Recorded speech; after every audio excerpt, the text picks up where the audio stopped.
ነው ይሄ ነገር? ቃል ኪዳን እባላለሁ። ቃሉ እንዴት ነሽ? እግዚአብሔር የተመሰገነ ይሁን። ኦኬ፣ ከየት ቤተ እምነት ነው የመጣሽው? ኦርቶዶክስ።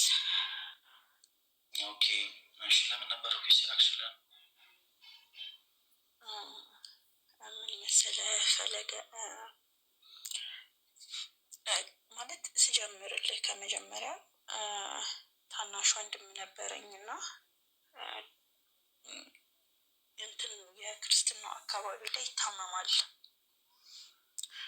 እና በጣም ነው የታመመብን ማለት ነው። ከክርስትናው በኋላ በዛን ሰዓት ደግሞ የአቦን እንዘክር ነበረ ከእናቴ ጋር ሆነን ማለት ነው። እና በምንዘክር ሰዓት ያው በማህበር ሆነው ስለነበር እዛ ማህበር ላይ አንድ ሰው እንተዋወቃለን።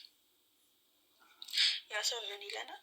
ይሻለዋል እና የምናደርጋቸው ነገሮች ይኖራሉ፣ ይሻለዋል፣ ደህና ይሆናል ይባላል እና ያ ሰው ወደ ህይወታችን ይገባል።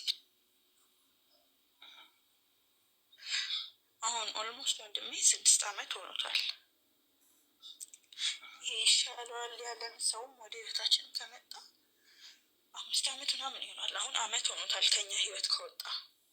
ግን በቃ ከጊዜያት በኋላ ቤታችን ውስጥ ያለው ነገር እየተበላ ሸመጣ፣ ብዙ ነገሮች እየተቀየሩ መጡ። ብዙ ነገሮች መደረግ ተጀመሩ። አሁን እዚህ ላይ ፐብሊክ ላይ እንዲህ ብዬ ማውራት አልችልም። ብዙ ነገሮች ተደረጉ። እኔ ግን ምን እል ነበር? በጣም ይቃወም ነበር። ምክንያቱም ከእግዚአብሔር በላይ ማንም ኃይል የለውም። ማንም ምንም የማድረግ ኃይል የለውም። የማዳን እነዛን ከእግዚአብሔር ፈቃድ ውጭ ሆኑ የተባሉትን ፈቃደኛ ከሆንሽ እነዛን ነገሮች ንገሪኝ፣ ግልጽ አደርገሽ እና ደግሞ ጠቅሽሽ ያይዘሽ ግልጽ አደርገሽ ግን ንገሪኝ ፈቃደኛ ከሆንሽ።